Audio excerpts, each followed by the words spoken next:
Hello. Welcome to the 2020 LULAC Muscatine Political Forum.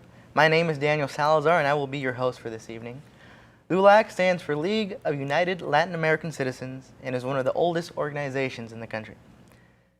The mission of LULAC is to advance the economic condition, education, attainment, political influence, housing, health, and civil rights of the Hispanic population of the United States.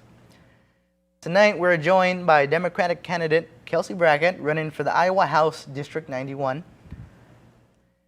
His opponent, Republican candidate Mark Cisneros, was unable to make it tonight. Cisneros has been married for 17 years. He has 6 beautiful children, and his issues include swearing to uphold the Second Amendment, protecting the elderly and disabled, as well as believing in the right to life. Joining us also tonight, we have Democratic candidate Chris Brase, running for Iowa Senate District 46. His opponent, Republican candidate Mark Lofgren, did not respond to our invitation. Lofgren is a lifelong resident of Muscatine and eastern Iowa, and some of his top 4 principles are to spend less than we take in and not use one-time money to fund ongoing needs. Now, we would like to thank the Muscatine Community College for allowing us to use their facilities, and also the students behind the scenes that are using this as practice and opportunity. Now, before I start, I would like to point out that we are all physically distant, which allows us to not wear masks at this point. And LULAC is a nonpartisan organization. So, thank you both for being here. Thank you. Thank you, Daniel. Now, Kelcey, I believe this is your first time running for state office, right? And correct. Chris, this is your second. Correct. Why now? Why are you doing this for the first time, and why are you doing this again? All right, so you want me to go first? Whoever. All right, so one of the things that I saw while I've been on the city council, I've ran for city council in 2017, coming up on the end of my 3rd year, and was just really frustrated by a lot of the roadblocks that we've run into at city council. Iowa is a home rule state, which means that municipalities should be able to control a large portion of what they do. But we have seen restrictions put on that time and time again by Des Moines, and that spurred me to look at the House race and see what I could do in that area. I decided, late last year, about this time actually, that I was going to seriously put together a committee to determine whether it was viable and if that's what I wanted to do, and made my announcement in December of last year that I was going to run for this seat. And I think it's more important than ever that we look at some changes to the state legislature here in Iowa. We have redistricting coming up this year, and that's something that really should have bipartisan eyes on that. And currently, one party controls the governor's house as well as both the state senate and the state house. And so without having bipartisan work in that area, we run the risk of, some people would call it gerrymandering, or just districts that are not really aligned with the way that our state is populated. Yes? For me, yes, this is actually counting the 2016 election, probably the 3rd time I've run for the election.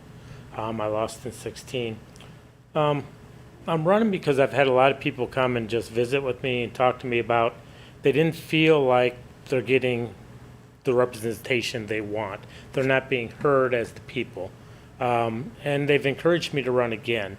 So to me, the run is more about representing my district, representing the people of Muscatine and the portions of Scott County that I have. We need to invest in people. And that's how I look at this, is that if we want Iowa to grow, we need to invest into the people of Iowa, whether it be through education, careers, healthcare. There's so many issues that are affecting people in today's life right now. So I'm running because I want to represent those people, because I believe Iowa can be better and we can move forward. Well, kind of like you guys just talked about, there's a lot of issues that are affecting Iowans and Americans every day. And one of those is the environment. So the question is, Iowa has a clean water crisis. and runoff from factory farms is a major cause. If elected, what will you do to address this issue? Well, I'll go ahead and start this one out, and then that is, the first thing we have to look at is, 10 years ago, Iowans overwhelmingly passed the Iowa's Water and Land Legacy Act to deal with the environment, to deal with the parks and recreations, that 3/8 of a cent tax. The legislation has not fulfilled that request. I mean, the voters asked for it, they approved it. Now it's up for legislators to do some sort of an increase in the sales tax. And my thoughts generally is, one, we need to fulfill that 3/8 of a cent to the IWIL program. And then the other 5/8 of a cent we need to dedicate to our water quality problems and deal with some of the agricultural runoff issues, the water pollution we're dealing with. And some of that is we need to start testing those waterways, those remote waterways, so we can identify where the problem areas are and then go out and do the education that's needed to change the practices or the techniques. So right now they're not doing that testing that you're talking about? No, not at the local levels. I mean, we're testing, there's some volunteer testing being done in the rivers, but I think we need to go back farther, even to the streams that are dumping into our rivers, and identify the watershed that's having the potential problems. We know that there are farmers out there that are doing good practices with cover crops and trying to do their nutrients reduction. So I think part of it is to find those areas so we know where to target dollars or education to correct some of the problems. All right, Chris touched on some important ideas there, and I agree with that. I also, I think a lot of people realize that air quality is something that's of a concern to me as well. And it doesn't have to be an environment versus agriculture situation. We have amazing state universities here in Iowa that could dedicate time to research in ways to make sure that agriculture can proceed forward, can be profitable for our farmers. It's important that we don't put unnecessary red tape in the way, that we don't put restrictions on those farmers that make it so they can't make a living, because we need them. However, with the proper research, we should be able to put things in place that allow those farmers to grow their crops, to fertilize their fields in a safe way, and reduce the runoff. I mean, there are, like Chris mentioned, cover crops. That's something that, can be very useful. But what other things can we put in place? I know with the way that we handle subsidies for different things, we're in some cases paying farmers not to grow their crop. So why not look at adjusting that and put some of that money towards fixing the runoff issue, for reducing the nutrient overload that goes into our streams. As Chris mentioned, with testing at the stream level would be important to be able to see where that's actually coming from, and provide assistance and help to farmers to make sure that that they have what they need to bring those levels down. You talked a little bit about red tape. What kind of red tape are you talking about specifically? Well, one of the things that, some good a good example of red tape that it's not in the environmental area per se, but is some recent red tape that was enacted by the state legislature, and that would be our legal fireworks in the state of Iowa. That is something that does not, even if I wanted to expand at the city level, if I wanted to say, hey, city council, how do you guys feel about it if we made it so that people can do fireworks until 11 p.m. when it's actually dark during the summer, versus now that it has to be cut off at 10 p.m. We can't make that change. That doesn't make any sense. And there's really not an enforcement. There's no teeth in the enforcement there. So we're not able to restrict people from doing it, but we're not able to legally allow them to go further. That's a piece of code that is not well formatted and does not allow the flexibility at the local level that needs to be there. And so it'd be something similar. If the specific numbers for runoff are not reasonable for a certain area for some reason or another, then it could still get in the way of progress trying to move forward. So that's kind of what I'm talking about. We need to look at what regulations we have, whether they're being enforced. If they're not being enforced, why not? And if they're never going to be enforced, they should go away. That is useless red tape. So on the topic, still on the environment, and once again to both of you, do you support transitioning Iowa to clean energy and that benefits all Iowans? And how does that look? What is that plan for you? So on clean energy, that is something that we need to be careful how we do it, because sometimes we look at clean energy as just the last piece, whether it's a windmill, whether it's an electric car, something along those lines. And does the process that we have to take to get there, is it clean as well? So we need to look at the whole picture, the whole ecosystem, as it were, of what it takes to have clean energy. So absolutely, yes, I do support that. We need to do it in a structured way that does not cause a drastic change in one area that would suddenly, remove a bunch of jobs. It's something that we need to look at transitioning to in a timely manner, but not do it so fast that we cause problems. Or when you look at things like electric vehicles, a lot of the issue that we had seen previously is the batteries. Just to create the batteries for those is not environmentally friendly. Or if we're still burning coal at the coal plant to charge the electric vehicle, does that make a lot of sense? So we need to look at the whole process of what it means to have clean energy and make sure that we're not cutting people out and causing job losses, but be on a steady path that direction. Chris? The clean energy is a very positive movement for Iowa, and we're leaders in it. When I was in the Senate in the past, we passed incentives to increase wind power, biofuels, and that technology to bring that clean energy to Iowa, and at the same time created more jobs in doing so. I would fully support that incentive and continuing that movement to start to slowly and gradually move across to the clean energies that we have available. It's good for our people, it's good for Iowa, it's good for our agriculture. Thank you. So moving on to a different subject here. This one is directed towards you, Chris. So Iowa is obviously known for its agriculture, and its leaders, need to have that general knowledge of what it is and about it. What experience do you have in agriculture? What's your history behind that? My history in agriculture.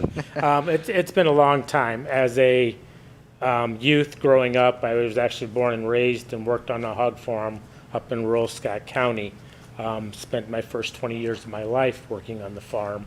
In all honesty, though, now that my career has brought me to Muscatine as firefighter paramedic, it's been 30 years, 35 years since I've truly been on the farm.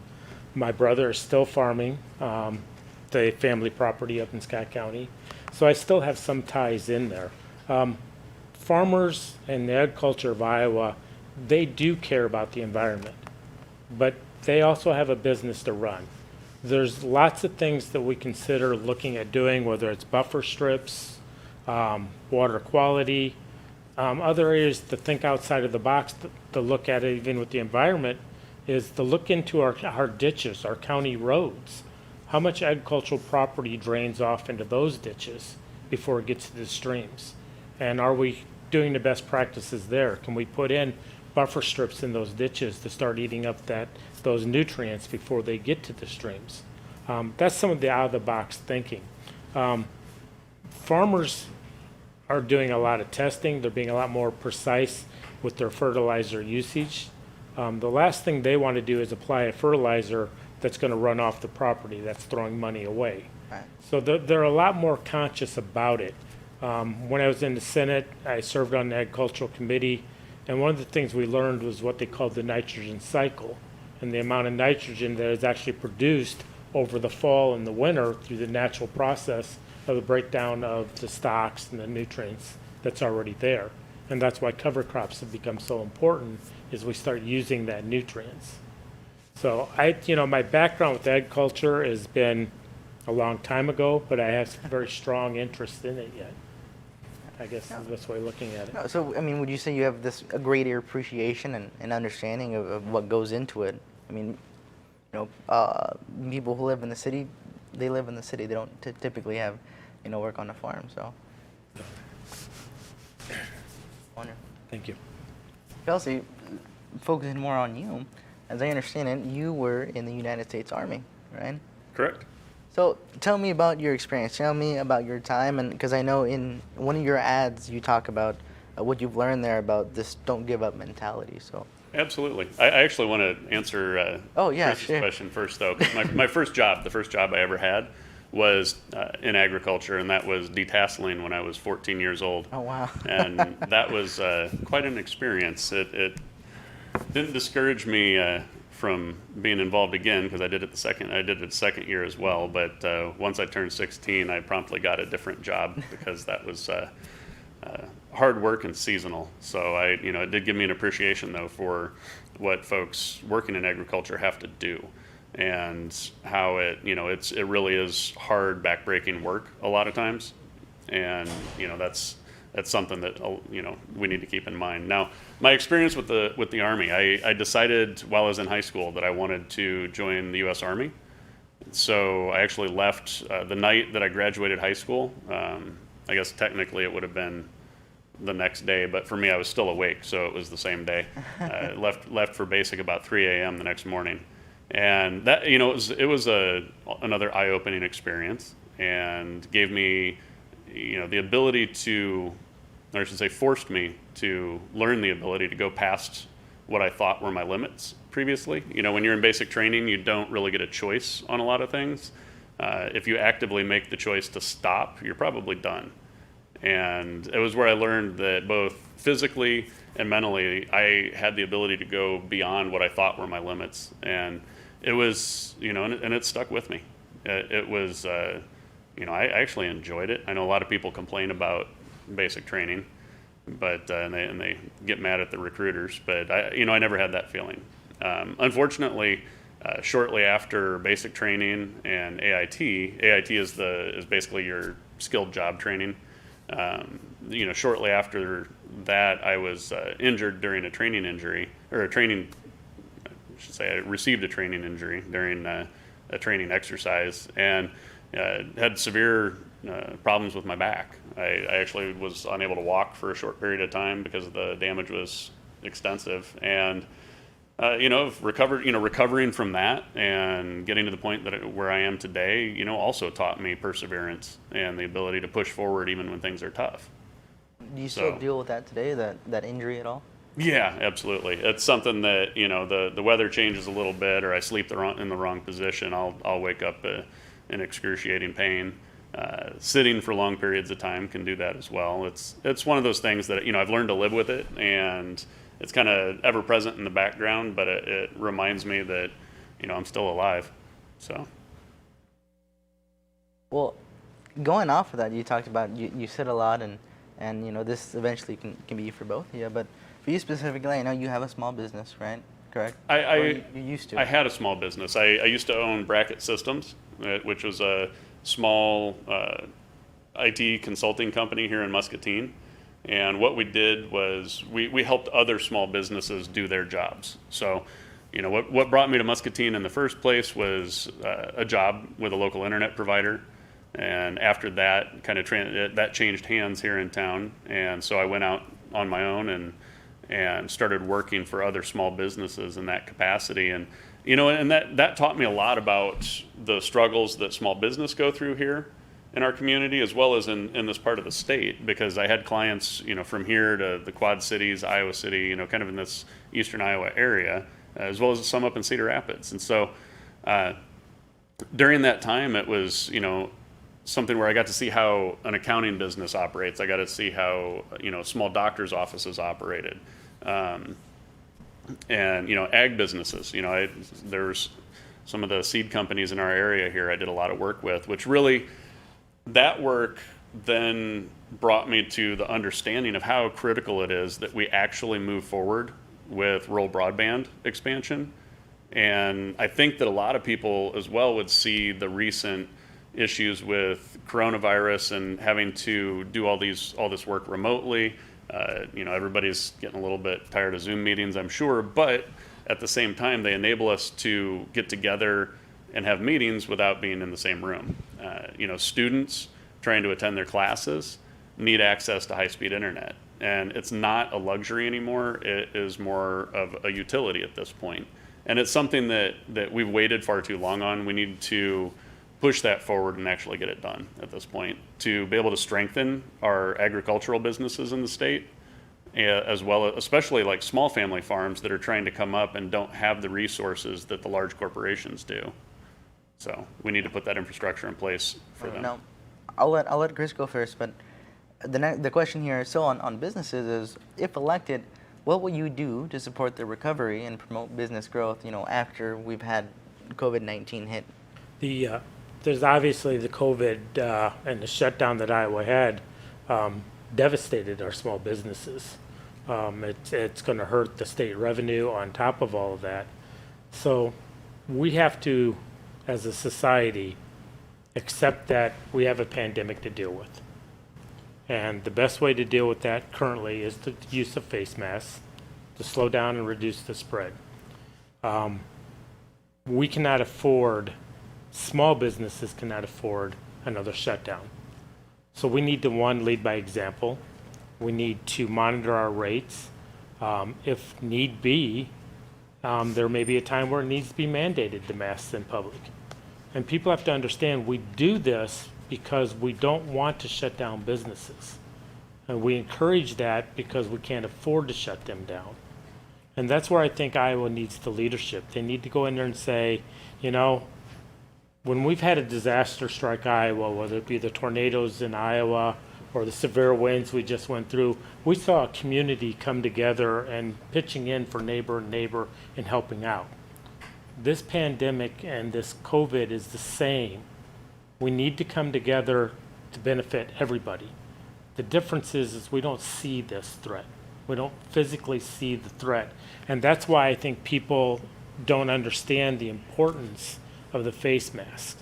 If me wearing a face mask in public gives an antique shop downtown Muscatine the opportunity to stay open, that is a minor inconvenience for me. Restaurants, they're not at full capacity. We know that there's restaurants that are using tables, they're separating, they're trying to stay open and keep their business alive. And we need to support that. And some of that is okay, state budget, the revenue is probably going to be down. I can't believe that it won't be. That's my personal opinion. And we have to look at some of the priorities of how we can help out the small businesses. So what do you say to the naysayers, the ones who either don't believe in masks or just don't want to have to go through the trouble of getting one, putting one on, going to the store? I don't really have a good answer for that. It's the threat is there. The COVID virus is not going to go away until we have a vaccine, which is at least a year down the road, if not longer. And then it's going to take a year to get everybody inoculated. The pandemic is here. We are spreading it because we don't know we have it. By the time you get symptoms, it's too late. And it really comes down, people have to listen to, the scientists, the facts, the people that understand this disease and believe in that. I can't convince anybody to believe in something they don't believe. I can't do it. I can encourage it. As you saw when I arrived, I was wearing a mask. I maintained that because it's not protecting me. It's protecting everybody else. And my career as a firefighter paramedic, we have people dealing with cancers, immune suppressions. There's a lot of people out there that have illnesses that we're not aware of. And by wearing that mask, we're protecting them. It's no different than going to my neighbor with a chainsaw to help clean up their yard. I'm doing it for them, and that's what I got to encourage people to do. And a quick reminder, if you're just tuning in, we are not wearing masks because we are socially distanced. So, Kelcey? Yeah, I don't know that I have a lot to add on that topic that Chris didn't touch on. I mean, it's important really for people to understand, and I think the biggest misunderstanding that I see generally is that the mask is not protecting the person wearing it. It is protecting everyone else. And so that is why in a situation, where we wouldn't, if we were closer than this, I would be wearing a mask, indoors or out at this point. We learn new things all the time about everything, but about this virus in particular. And that's something that we need to keep in mind, that as the information changes, we may need to change our behaviors. And that, I think, is where a lot of confusion happened early on. People thought they were wearing masks to protect themselves. And what we've figured out is that the masks do a much better job of just preventing the spread as people have their mouths covered, so that the extra virus material doesn't make it, out into a cloud, essentially, to infect everyone around them. And, I would say that I've had people close to me that have passed because of this, and I've talked to many, many people throughout the process of campaigning who have lost loved ones over this. And the virus doesn't care about your political party. It doesn't care whether you believe in it or not, because it's not a thinking entity. It just exists. And that is where we need to use consideration and caution. So, thank you. So, still on COVID-19. It's impacted, once again, all Americans, all Iowans, everybody.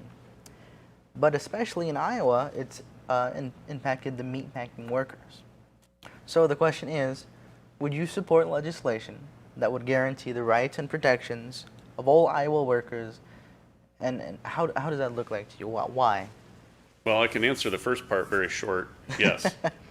I think it was a disservice to the workers of our state that at the end of the session this year, that they were pushing through legislation to protect companies from being sued for putting their workers at risk. That is something that I don't agree with at all. So that in and of itself was a problem. If companies have been shown to have actively put their employees at risk, then they should be subject to penalty for that. How exactly that looks, I don't know. That's something that I do feel should be put together, by people from both sides of, both political parties. I think that we should have bipartisan work on that. But at the same time, we have to get some protections in there, because at this point, there's been enough protections stripped off of Iowa workers, whether they're public sector union workers, whether they're general laborers. It doesn't really matter. At this point, there have been protections taken away left and right. And so doing that further during a pandemic is not responsible, because it just allows and encourages businesses to put their bottom line first and their employees second. And Kelcey covered a lot of it there. I would say the short answer, yes, absolutely. We need to work on making sure that all workers are provided a safe workplace, whether it be from the COVID or on-the-job injuries. We need to enforce those rules for safety, whether it be through the Iowa OSHA and those programs. Get the rules written, get them out there, get general industry to follow them. And then the next step that is we have to enforce it. And we need to look at the number of officers we have out there doing the enforcement, doing the inspections, and making sure that they have the resources they need to do their job. You look into construction area, you can go by workplace sites and see violations, whether it be ladders, trenches, or whatever, and a simple picture or a complaint filed to the state OSHA should not be difficult. In today's technology, there ought to be a way that anybody, whether it be an employee or a concerned citizen, should be able to take a picture with a description of that location and that site and say, here's what's going on, and email it or send it directly to an enforcement office to investigate. Things like that are date stamped. We ought to be able to make it easy for our employees to file a complaint for unsafe working conditions. And they ought to know that somebody's there to have their backs. I'd like to add on to that as well. I had mentioned that I would like to see bipartisan support for any changes that were made. I would also like to see the industry included in that, as well as representatives of the workers. I mean, we need to bring everybody to the table, and we might walk away from it with no one happy, but a workable compromise. And that's something that I think that we've been lacking, is any kind of compromise. And when we don't represent everyone, then we're not doing our jobs. And just a follow-up to really anyone who wants to answer, there seems to be this ideology that, especially in politics, it's very much this or that. What would you say, to those people who strictly believe that, if you're this, if you're a Democrat, you don't want to compromise? How important is that to you? It's one of the frustrations I've seen on the campaign trail when I have the occasion to talk to people that might be outside or doing yard work, is one of the first questions, are you a Democrat or a Republican? And it kind of frustrates me, because I do believe that's part of the problem, is that we're pushing party issues rather than issues. Being in the Senate, I know that nothing gets done without some sort of compromise. You have to be willing to walk across the aisle and shake the hands and figure out what's wrong. Through contract negotiations, when I was a firefighter with the city, a lot of the issues that we dealt with, the question wasn't, why are you opposed to this? The question needs to be, how do I get you to yes? What is it that you see that's an issue? When I served in the Senate, we moved a bill through the naloxone bill for public use. So families of high-risk people could have that antidote in their house. I had to work with the House at that time, a Republican House member that was opposed to it. And in talking with him and finding out what his issue was, it wasn't, what do you not like about it? What do you need to get you to support this? And it turned out to be something more of a misunderstanding than an issue. He had a law enforcement background. His concern was, by putting this antidote out there, all we were doing is increasing the use of narcotics, because people wouldn't be as nervous or afraid of it. They got the antidote.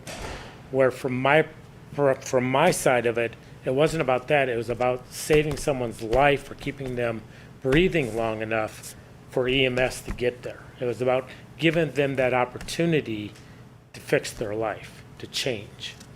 And once we understood what the goal of it was, and some minor language change, he was able to move it through the House and get it passed, get it back to the Senate, where we could pass that bill, and the governor signed it. So a lot of legislative work is about compromise. It isn't about making the slam dunk.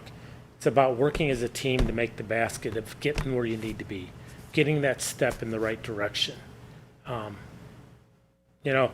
As I've learned when I was up there, you got to get 76 people to agree on everything, including the punctuation of a bill for it to pass. So it does. It takes compromise, but it starts with communication and willing to listen and talk. Anything to add? Yeah, I would add that my experience on the city council in Muscatine is a good example of, looking at issues from the perspective of how do they impact our citizens in the state, and in that case in the city, versus left or right, versus one party or the other, because it was a nonpartisan seat.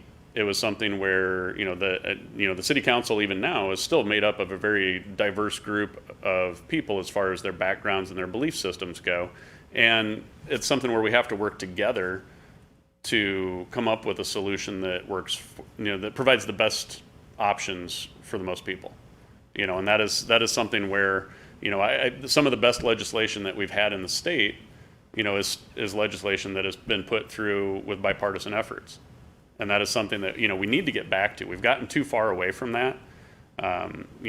Looking at a specific example, Chapter 20, that was basically stripped almost completely from Iowa code with leaving just a little bit of skeleton, really, was originally put in place with bipartisan efforts and signed by a Republican governor. So, that was good legislation that was unfortunately recently just demolished, and we need to rethink that. That it was taken down by one side when it had been built up by both, and that's unfortunate that went that direction. But the best thing that we can do is come together as a people and not as parties.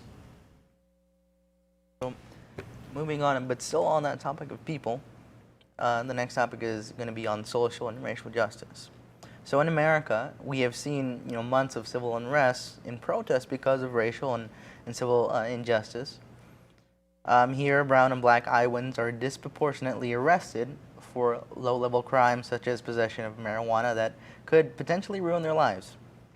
So the question is, do you support reforming our criminal justice system? Why and how might that look like for you? Well, I think that we need to look at a variety of options, and we need to include citizens groups as well as members of law enforcement and bring them together to look at what things make the most sense. Drug courts, mental health courts, things along those lines things like that can go a long way towards providing assistance instead of punishment. When somebody, if you look at drug crimes, a lot of times drug issues stem from mental health issues. Not always, but absolutely, severe drug addiction is a mental health issue. So when we look at people that know that the right course of action in their life is to avoid drugs, but they can't help it, is putting them in jail going to make any difference? Probably not. But if we can get them the right mental health treatment for that addiction, that can make a huge change in their life and get them out of that negative situation and get them back to being a participating member of our society, who pays taxes, who works in their community, who interacts with their neighbors, versus somebody who's just suffering from an illness. So absolutely we need to make some changes. And I don't know if that was the direction that you were going with it, but that is something that comes to mind, because it is, our communities that are most impacted often have the least resources, and we need to find ways to help. So you're suggesting focusing more on mental health, yeah? So would that include more therapists in schools, more school resource navigators? Yeah, well, at this point in time, we have police officers in schools, so it would make sense to me to also have more therapists available to our students. Kids these days have pressures that they deal with that, I know, at least I personally, didn't even consider when I was that age. They have social media pressure. They have, a variety of things going on that didn't even exist, 20 years ago. And so having the schools adjust to that makes sense. They've adjusted to higher threats by putting police officers in schools all over the country, but we haven't increased, as far as I know, I haven't seen an increase in mental health support at the schools, which would make sense to me. And Chris, same question to you. I think in the justice system, there's a lot of issues that need to be addressed. One, as we talk about law enforcement, as we look at our officers, and being on the fire department, I've worked with a lot of great officers, and they do a very difficult job, and most of them are very, very good at it. But in the fire service and the EMS service, we're mandated continuing education hours to maintain our certificates. I think that's something we need to look at implementing through law enforcement, is mandatory continuing education, so we can address some of these issues as they come up, to make sure that whether it's how to deal with a patient that's mentally ill, or deal with a crisis situation, or to de-escalate, to make sure that our officers have the best training available as a resource to be able to utilize those issues. That's one area we got to look at. Two, we do need to look at our prisons. I see a lot of what I would call youth making poor decisions early in their life that has affected their entire life. We expect them to serve their time, but while they're doing their time, we have to provide an education for them. We have to provide a career or some sort of training for them, so when they're done with whatever sentencing they have, that they can come out through the community. Currently, they come into a work release center, and part of their requirement is they have to find a job. Well, a lot of them don't have a background, or a history or an education or a technical set to find a job, and they're lost. And I think we need to do a better job of preparing them for that time when it comes out. If you are serving a sentence and you have a year, 6 months, or whatever in jail, we should be at least providing you with some sort of career path to help you out. And I'm not going to say we're going to pick it for you. We need to find out what your interest is and find out ways to help them get there, so we have less people going back in for the same fatal mistakes. So there's improvements that can be made, and part of that is providing the training that's necessary. It comes back to education. And I'd like to touch on that as well. That's something that, the community colleges often will tailor their courses to accommodate the need for specific jobs in a community. So if there's a shortage of veterinary techs, if there's a shortage of nurses or a shortage of welders, a lot of times the community colleges will structure programs to meet those needs. So there's no reason that it can't be done in the job training that is done in the prisons. And that makes sense. If we teach people how to make a living, then they come out with the tools to be productive, and it helps prevent them from falling back into bad habits or falling back into, those old patterns. I don't see any negative with that. If we can provide that, and they've got to be there anyway to serve out their sentence. Right. So if we can provide them something useful, building houses, we've got a housing shortage and houses are expensive to build. If we can, give that kind of training through through their time in prison, then that would be something that would bring them straight out and be able to be productive. They have something under their belt. Yeah. Pardon? They have something under their belt when they Exactly. come to jail. Exactly. Wonderful. And so, on education, Chris, I see that you received, I believe, your EMT certification from Scott Community College. Yeah. Yes. So, and I think this is important to both of you, but in your recent pamphlets that I received in the mail, there's a picture of this fantastic teacher on the front. I won't say her name, but you know who you are. And you talk a lot about education. So why is this an important issue for you? And after that, we can talk back and forth on what you want to do for community colleges. I look at education as the foundation of all of our lives. Everything we do is based off of that foundation. Whatever career path we go down, how we deal with relationships, how we deal with people, it's all instilled in us at a young age through school. And we have to invest in our schools. We have to invest in our people, or our communities. That's our future. And we got to give them that solid foundation. So I am passionate about it. I was blessed, when I graduated out of school, I went to Scott Community, and my initial certificate was actually in welding, as a certified welder. At the time in the 80s, though, when I graduated, that's when a lot of general industry started scaling back, and the job opportunities weren't there. So I worked in a general maintenance career for many years, but it was kind of a dead-end job. And because of community colleges, because of the opportunity of night courses, I could go in and retrain to a new career, which I did. I got my basic EMT certificate through Scott Community College, and that's when I had the opportunity to apply in different fire departments, different areas, and basically it changed my career path.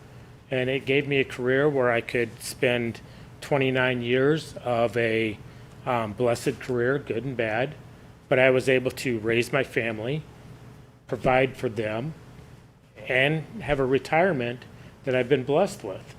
But it's all because of education, and that's where it all starts. So that's where my passion for investing into. I think that's got to be the priority. I talked about the state budget and the revenue budgets, and I know that a large percentage of the Iowa budget goes to the school systems, but it needs to. And if revenues estimations are down, we still have to set our priorities. When we talk about schools and educations, sometimes it's not always about the money. Sometimes we need to just untie the hands of the educators. Quit creating the silos. Put local control back into our school board to decide where they need to invest the dollars they have, because every school district is different. Some have more of a busing issue. Some of them have building issues. And we have to trust our local school boards to make those decisions. Yes, we need to establish the standards and say, we want every student to be able to do X, Y, and Z. And then let our teachers do it. They've spent 4 years college degree professionals. They know their job. We just need to let them do it. Yeah, and I would say I'm a great example, I feel.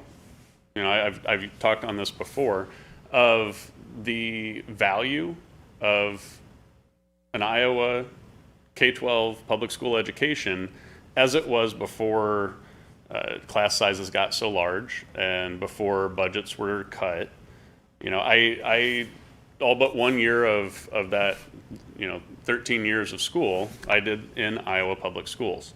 I did live for a year out of state when I was younger, but that just showed me the difference, the stark difference between the schools here and the schools where I was at. And, I went from there to, like I said, the Army. We talked about that earlier. And in the Army, I received the same general information, education that you get in basic that everybody gets. And then I went on to quartermaster school, which is basically running a supply, a supply infrastructure. It's pretty specific, though. And I went through that long enough ago that we were still dealing with microfiche, if you even know what that is. But what I'm getting at is that I then, went on to manage a retail store. I then went on to information technology. I opened my own business, had a business that was successful enough, another company bought it from me, as well as, now being an IT administrator for a fairly large company. And I did all of that off of a high school education from the state of Iowa's public schools. That's what I don't see us doing at this point, is providing that much of a base for people to build on in their life through our current funding of the schools and our current class sizes and the way that things are structured right now. Chris touched on the local control, much like I talked earlier about, local control for municipalities. It is also very important for the schools. School boards are elected, so people in the community can choose who is going to be managing that money, and those school boards should have control over that, because like Chris mentioned, it is not the same in every district. There are differences, and those things should be able to be addressed without having to fit a template that says no deviation. And so, it's important to me that we get our schools back to the point where somebody can finish high school with a high school diploma and then go on and still be successful in their life. Now, I'm not saying college isn't important. Community college, state schools, private schools, all those things provide different experiences, and for certain fields you absolutely have to go to some advanced training for some schooling if you want to be an attorney, or if you want to be a welder. Granted, if you want to be a welder, you can become an apprentice and move on from there through the programs that the unions have. But those things are more specialized. Anyway, that's kind of my stance on it. Is like, if it worked for me, it can work for others. We just need to get back to that level of dedication to our school system. So on the realm still of education, in that community, I would like to ask, so in places like the Muscatine High School, we have a top-notch orchestra that is known for winning first and second divisions in contests consistently, choir known for sending many students to All-State, and a band equally as remarkable. So how do you value the importance of fine arts in Iowa and in education, and what would you like to see done? Well, I think that, the arts should have a high priority. I mean, there's a lot of connection between academic success and participation in the fine arts. Especially when you look at things like music and math, if you're not very good at math, you're going to struggle with music. If you're good at music, it's going to help you a lot with math. I mean, it's just, people may not make that connection all the time, but it is absolutely there. And so the arts are something that, while people don't always see the concrete results of how that impacts our lives, can you imagine life without any music, or life without any art, or, I mean, television, movies, all of those things come from fine arts. I spent a lot of time, when I was in high school, I enjoyed theater and participated in that. For me, it was more fun than sports. Ironically, I went straight from theater to the Army, but it is what it is. So, but they're very important to me, and it's something that I think that we can't lose focus of. If, I've watched, as when my kids were going through school, I watched, recesses get cut. I watched art programs get cut. PE got cut down to less times during the week. When I was going to grade school, PE was every day. You had PE every day. It wasn't Tuesdays and Wednesdays, or Tuesdays and Thursdays, or anything like that. It was every single day. And you had art class every, I think, two or three times a week, but it was alternated with music classes. So these are things that I don't see that being the norm at this point, and I think it's detrimental to the intellectual growth of our kids. I think that Kelcey touched on a lot of things. The fine arts, as we look at the overall education, you get that foundation of education. For those that are athletes, you get a certain amount of discipline installed in you. The fine arts give you that discipline. Also, they give you interaction with people. They give you how to express, how to deal with emotion. For a well-rounded balance, it takes everything, those opportunities. I worked, like Kelcey, I worked with the theater when I was in high school, and some of those are my best memories. I also wrestled. I have great memories with that. All of them had small different impacts on my life, on what I can and can't do. So we need to invest in all of it. It's all important, along with the academics and the grades. I think that social interaction is huge, to learn how to deal with people. Wonderful. Well, thank you. And so we're going to switch gears here a little bit. We only have a few more questions left because we only have so much time. So with politics and running for office, typically you are going to get the other side, or typically saying things that aren't fantastic about you. So I just wanted to give you a little bit to, I suppose, defend yourself, or just talk about anything that might have been said. For example, I know, Kelcey, there have been pamphlets suggesting that you were quoting that you believe most religion is bullshit. And so, yeah, I just want to give you guys time to just explain, and if that's out of context, because, yeah. Sure. Well, I'll go ahead and start, since you referenced that. That was something that I actually didn't even realize that was on the internet, still out there on Facebook. And I'd like to start out by apologizing to people of faith that they had to see that, and that was something that my opponent used.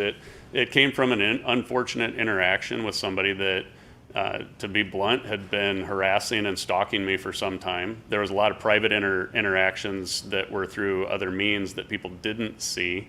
And it was something that happened over 5 years ago, and was really out of character for me at the time anyway, and was a result of me not dealing with those attacks in an appropriate manner.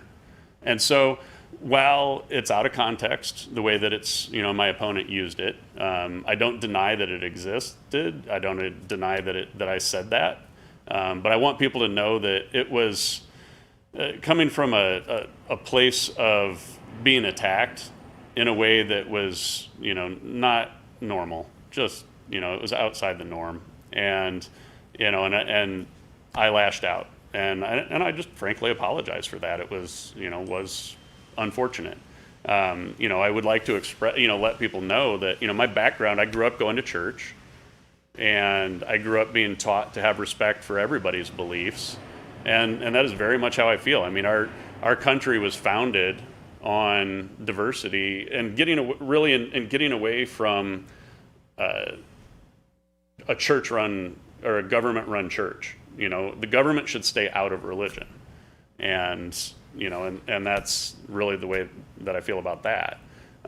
Now, some of the things that were touched on in that I felt were inappropriate were the accusation that I voted to raise taxes behind closed doors and without public input, when in reality what I was attempting to do was protect the funding for our police departments, fire departments, emergency management, because the legislation that I opposed, that I supposedly voted for, was a situation where at the state legislature they had a bill going through that had the potential, because it was so poorly written, it had the potential to defund our police, something I'm being accused of wanting, which is not true. But my vote to oppose that legislation was simply a vote on the city council at the Muscatine city council level. And it was a unanimous vote by the entire council to send a letter to the state legislature saying we oppose that bill because of the potential damage that it could do. Now that bill was eventually withdrawn because it had so many flaws in it. But those are really the two things that my opponent has had to say. And one was a lie. I didn't vote to raise people's taxes. And the other one was an unfortunate personal incident taken out of context because it occurred on social media. One of the things that, I didn't have to worry about as a youngster that I was talking about earlier, that kids these days have to deal with the stress that comes from the constant eyes that go along with social media. And it's something I've learned to deal with. I think that people would realize at this point that I'm not likely to ever run into that same situation again. I've weathered numerous accusations and attacks from people that have no agenda other than to try and trigger me.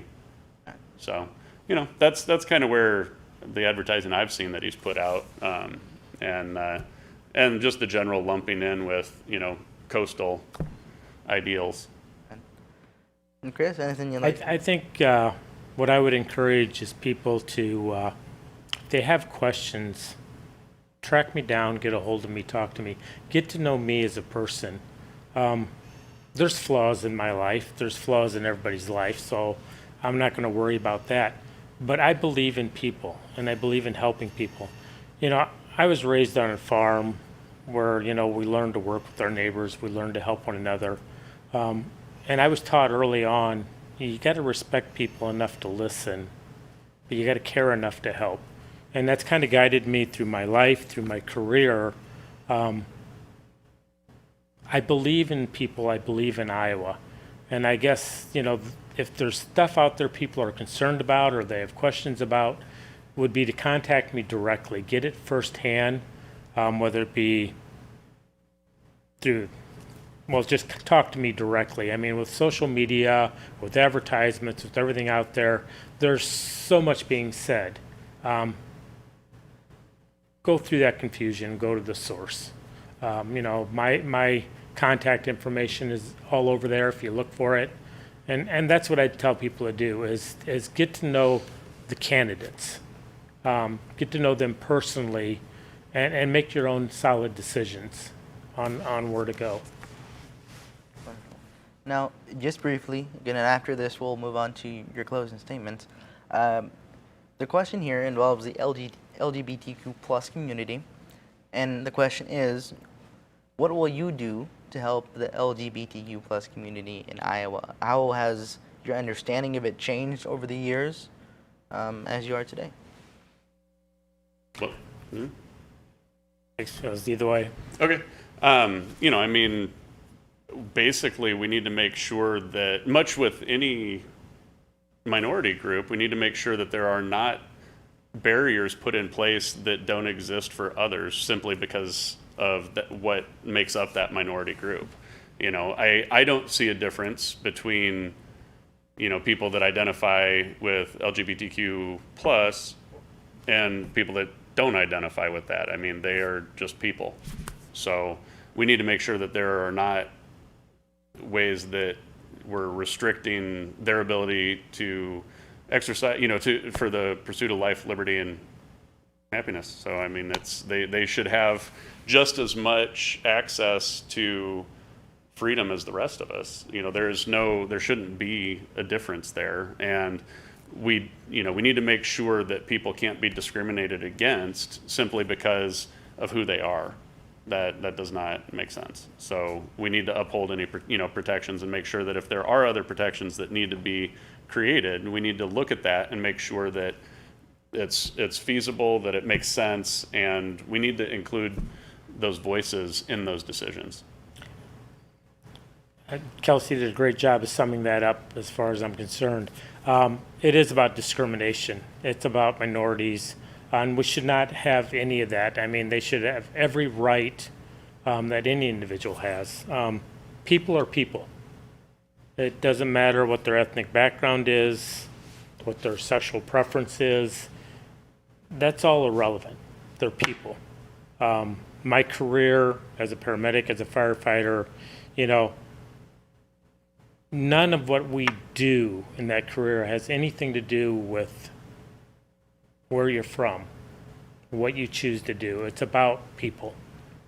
And that's what we have to maintain, the laws, that we're fair and we're treating everybody the same. This is an issue that, in all honesty, shouldn't be an issue. It shouldn't be that difficult. Truth be known, I thought we've come a long ways with racial issues and all that in the past, that obviously we have not. But we just need to make sure we're passing laws that are treating everybody equally and fair. And it's just really that simple. Well, gentlemen, thank you for your time. Thank you for running. Thank you for your service to our community. I would like to give you each an opportunity to have a closing statement. Well, first of all, I'd like to say thank you. Thank you to the LULAC organization for putting this on, the community college for allowing it to happen, and giving us the opportunity to express our thoughts and our views, the opportunity for the community and the citizens to get to know us. And I think that is huge during the election years. As I referenced before, get to know the candidates, get to know their issues, and above all, make sure you utilize your right to vote. Get out and vote, whether it be absentee, whether it be in person, whatever you need to do. Every vote counts and every vote matters. And that's what I just encourage people to do. Get to know the candidates, make your best decision, and make sure you get out and vote. Thank you. Yeah, thank you, Daniel. I also want to express my thanks to LULAC as well as MCC for hosting this here, and and putting this forum together and providing us this opportunity to communicate to the public. I think that the most important thing that we can do as people running for office is be open and communicative and answer questions that the public has. And so I thank you for that opportunity.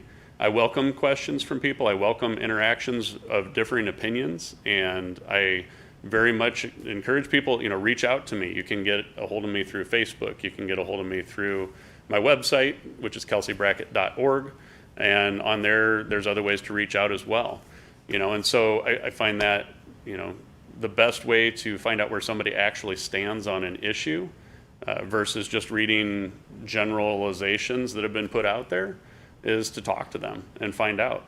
I would also like to remind people that Troy Philpott, as his Freezing for Food, Stinky's House of Horrors, is still in a modified way taking place this year.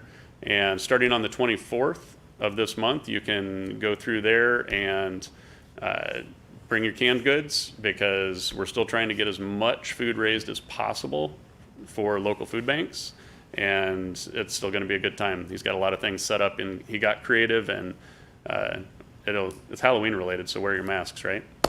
Thank you. Wonderful. Thank you both. Thank you. Ladies and gentlemen, thank you for tuning in. Once again, we have Democratic candidate Kelcey Brackett running for Iowa House District 91, and Democratic candidate Brase running for Iowa Senate District 46. Please do not forget to vote November 3rd and be aware that early voting is available. Please wear your mask. And join us Thursday, October 22nd for a debate style with candidates for Muscatine Sheriff, including Michael Shannon and Quinn Reese. Thank you and good night.